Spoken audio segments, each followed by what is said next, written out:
নমস্কার বন্ধুরা, আপনারা এখন দেখতে পাচ্ছেন পনিরের এক দারুণ স্বাদের রেসিপি বল করে বানিয়েছি। পনির বা ছানা যাই থাকুক না কেন তাই দিয়েই করা যাবে। এই রেসিপিটা করতে ডিম নিয়েছি, পাকা লঙ্কা নিয়েছি, আদা কোড়ানো নিয়েছি, রসুন কুচি, পেঁয়াজ, টমেটো, লঙ্কা কুচি, আলু সেদ্ধ। এই রেসিপিটা করতে প্রথমে পনিরগুলোকে আমি হাত দিয়ে ভালো করে মেখে নিলাম। এর মধ্যে আরও কিছু অ্যাড হবে, যেগুলো হচ্ছে আপনারা দেখতে থাকুন। প্রথমে আদা কুড়োনোটা দিয়ে দিলাম, তারপর রসুন কুচি, তারপর লঙ্কা কুচি, গ্রিন লঙ্কা কুচি দিলাম, আর আলু সেদ্ধের পরিমাণ আপনারা এখানে বাড়িয়ে দিতে পারেন, আর একটা ডিম ফাটিয়ে দিয়ে দিলাম। কেউ নিরামিষ খেলে ডিম ছাড়াও এটা করতে পারেন, বেসন ইউজ করতে পারেন। এখানে হালকা লবণ দিলাম, ভালো করে মাখিয়ে নিলাম। এখানে এক্সট্রা কোনো জল অ্যাড হবে না। এরপর আমি কিছু পাউরুটি শুকনো নিয়ে এটার সাথে ভালো করে মাখিয়ে নেব, আর বেশ খানিকটা পেঁয়াজ কুচি এখানে দিয়ে দিয়েছি। এবার ভালো করে মাখিয়ে নিতে হবে। এখানে কোনো এক্সট্রা জল ইউজ করার দরকার নেই। তারপর ওই হাতের তালুর সাহায্যে আমি এগুলো গোল গোল করে নেব। আপনারা চাইলে আপনারা নিজেদের মতো আকার দিতে পারেন, নানাভাবে করা যায়, নানা আকার দিলে ভালোই লাগে। আমি গোল গোল আকার দিয়ে এটাকে করছি। এইভাবে আমি সমস্ত মাখাটায় গোল গোল করে তালুর সাহায্যে গোল গোল আকার দিয়ে করে নিয়েছি। যে কটা করা যায় ওই মাখা দিয়ে আমি সে কটাই বানিয়ে ফেলছি। আপনারা কোথা থেকে দেখছেন অবশ্যই জানাবেন। আর আমি এই ধরনের নানা রকম নিত্য নতুন রেসিপি প্রায়শই শেয়ার করে থাকি। এবার গরম তেলে আমি এগুলো ভাজবো। তার আগে একটা পেস্ট করছি, যেখানে পেঁয়াজ দিলাম একখানা, 4 ফালি করে কেটেছি, আর টমেটো, আদা আন্দাজ মতো। এখানে 1 চামচ হলুদ গুঁড়ো, 1 চামচ লঙ্কা গুঁড়ো, 1 চামচ ধনে গুঁড়ো, আর দিচ্ছি জিরে গুঁড়ো। জিরে গুঁড়োর পরিমাণ একটু বেশি দিয়েছি। এবার আমি হালকা জল দিয়ে এটাকে একসাথে পেস্ট করে নিতে হবে। এখানে লাল লঙ্কা দিয়েছি, আবার টমেটো দিয়েছি, মশলা একসাথে বেশ ভালো কালারটা হবে। কড়াইয়ে তেল গরম করে পনিরের বলগুলো বা ছানার বলগুলো এক এক করে আমি দিয়ে দিচ্ছি।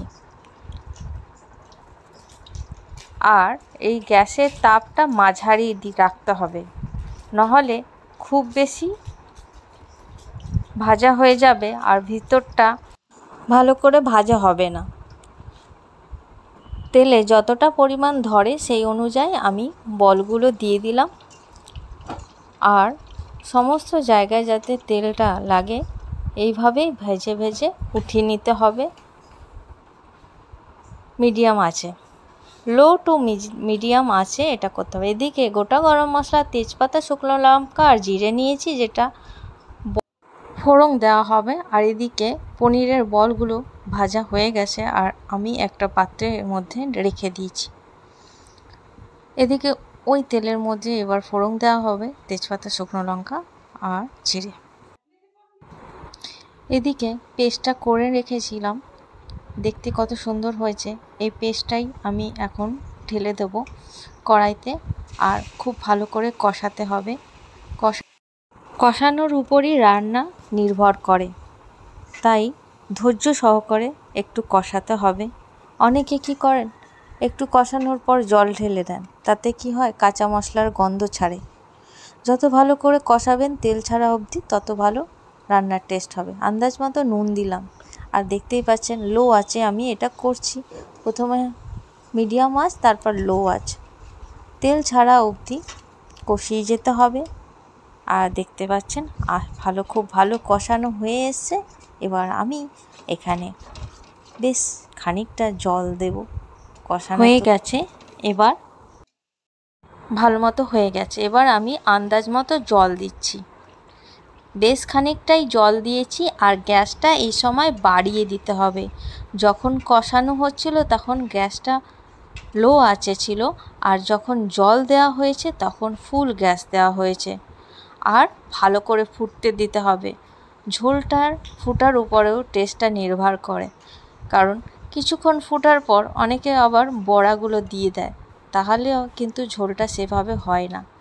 এখানে আন্দাজ মতো একটু চিনি দিয়েছি, আপনারা চাইলে স্কিপ করতে পারেন। আর ঝোলটা ভালো মতো হয়ে এসছে, আমি গরম মশলা দিয়ে দিলাম। এখানে আমি বড়াগুলো ছাড়লাম না, কারণ পনিরের বল এমনি নরম হয়। আর আমি ওই পাত্রে রেখেছি আর ঝোলটাকে ভালো করে নিয়েছি। এবার ঝোলটা আমি পনিরের বলের উপর দিয়ে দেব, কারণ স্পঞ্জি বলগুলোর ভিতরে এমনি জলটা ঢুকে যাবে আর একটু ঝোল ঝোলও থাকবে। আর আমি এমনিটাই করতে চাই যে একটু ঝোল ঝোল থাকবে, বেশি শুকনোটা খেতে কিন্তু মজা আসে না, মানে একটু ঝোল লাগলেই ভালো লাগে। এটা যে দিলাম আর একটু পরে আরও ঝোলটা টেনে যাবে, তখন ঝোল ঝোল হালকা ঝোলও পাওয়া যাবে আর বড়াটা বেশ রসালো হবে আর খেতে দারুণ টেস্ট। এখানে আপনারা একটু ঘি দিতে পারেন। ব্যাস, গরম ভাত, রুটি, পরোটা যে কোনোর সাথেই এই ধরনের পনিরের বল বা ছানার বল দারুণ লাগে। হ্যাঁ, কেউ যদি নিরামিষ চান তো ডিমটা বাদ দিতে পারেন আর বেসন অ্যাড করা যেতে পারে। আমি তো বেসনও দিইনি, বেসন ছাড়াই এটা করেছি আর এটাও খেতে কিন্তু দারুণ লাগে। যদি একটু হলেও আপনাদের এই রেসিপিটা ভালো লেগে থাকে তাহলে অবশ্যই আমাকে জানাবেন। আমি চেষ্টা করব আমার নানা রকম রেসিপি আপনাদের সঙ্গে এইভাবে শেয়ার করতে আর আপনাদের মনে কিছুটা হলেও জায়গা করে নিতে। তো আপনাদের সঙ্গে এমনি আমার আস্তে আস্তে একটা মেলবন্ধন অনলাইনে এইভাবেই তৈরি হচ্ছে। আর আমি চাই এটা যতদিন যাক আরও মজবুত হোক আর আমরা এইভাবেই নিজেদের ভালোবাসা ছড়িয়ে বেড়াই। তো এতক্ষণ সঙ্গে থাকার জন্য অসংখ্য ধন্যবাদ। অবশ্যই জানাবেন কেমন লেগেছে। আর যে রান্না করেছি, শাক করেছি, ভেন্ডি ভাজা, ডাল আর পনিরের বলের বড়ার ঝোল, রেসিপির নাম আপনারাই দিন, আমি সেরকমভাবে এটা কি বলবো ঠিক করে উঠতে পারিনি। রান্নাটা ভালো লাগা, তাই জন্য রান্না যখন করি, অন্যকে রকম যখন রেসিপি করি তখনই আমি ভিডিও করি, চেষ্টা করি শেয়ার করার, সবসময় হয়ে ওঠে না। আর এছাড়াও আমি প্রোডাক্টের বিজনেস করি, যেগুলোর আপডেট আপনারা পায়ে দেখতে পান। সঙ্গে থাকুন, পাশে আছি।